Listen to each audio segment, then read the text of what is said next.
ঘণ্টাখানেক আগেও চেয়ারটায় বসেছিলেন বুলবুল। সেই চেয়ারে প্রেসিডেন্ট তামিমের ডেবিউ। বসতে গিয়েও যেন একটু থমকে গিয়েছিলেন মিস্টার খান। এই চেয়ারে বসেই যে গত ৯ মাসে ক্রিকেটের ভাবমূর্তি তলানিতে ঠেকিয়েছেন আমিনুল।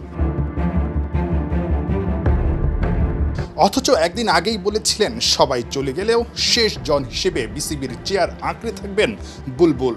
কথা রাখেননি। তামিম দায়িত্ব নেওয়ার ঘণ্টাখানেক আগেই বিসিবি ছেড়েছেন পেছনের দরজা দিয়ে মাথা নিচু করে। রেখে গেছেন নির্বাচনে কারচুপির কলঙ্ক, বিশ্বকাপ খেলতে না পারা সহ পাহাড় সমান ব্যর্থতার সব গল্প।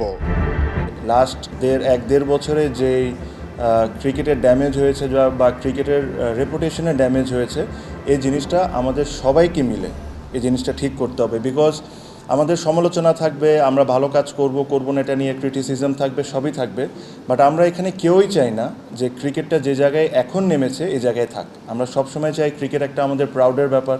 এখানে বিসিবিতে যারা চাকরি করতেন বা চাকরি করেন, তারা যখন বাইরে যান তারা প্রাউডলি বলেন যে আমি বিসিবিতে চাকরি করি। এখন আমি শিওর না যে এই কথাটা তারা কি প্রাউডলি বলতে পারে নাকি, যে ধরনের অ্যাক্টিভিটিস লাস্ট ১-১.৫ বছরে হয়েছে। তামিম ইকবালের অ্যাডহক কমিটির মূল দায়িত্ব ভাবমূর্তি ফিরিয়ে আনা। তবে নয়া বিসিবি বস ৩ মাসের মধ্যে সুষ্ঠু ও নিরপেক্ষ নির্বাচন আয়োজনে শতভাগ সিরিয়াস।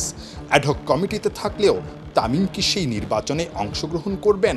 প্রথম প্রেস কনফারেন্সেই সাফ উত্তরটা জানিয়ে দিলেন। না, অবশ্যই আমরা ইলেকশন করব। এখানে আমাকে ব্যক্তিকে জিজ্ঞেস করতে হবে। আমার ইচ্ছা থাকতে পারে, আমি করতে পারি, বা ওবার ইচ্ছা থাকতে পারে, উনি করতে পারে, ওনার ইচ্ছা নাও থাকতে পারে।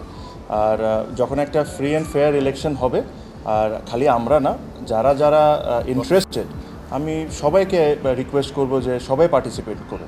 বিকজ একটা বোর্ডের ইলেকশন হবে, এটা যারা যারা আছেন বোর্ডের cricketers, organisers, everybody should participate. আর আমরা যেরকম একটা সুন্দর ইলেকশন করে দিয়ে যেতে পারি, ওই অবস্থানটা আমরা ওই অ্যাটমসফিয়ারটা ক্রিয়েট করে দিব যেখানে সবাই এসে ইলেকশন করতে পারবে। বুলবুলের রেখে যাওয়া সব নড়বড়ে কমিটিগুলোকে ঢেলে সাজাতে হবে। নতুন বিসিবি বস তামিম ইকবালের অ্যাডহক কমিটি দ্বিতীয় সভায় বসবে বুধবার সন্ধ্যা ৬টাতে।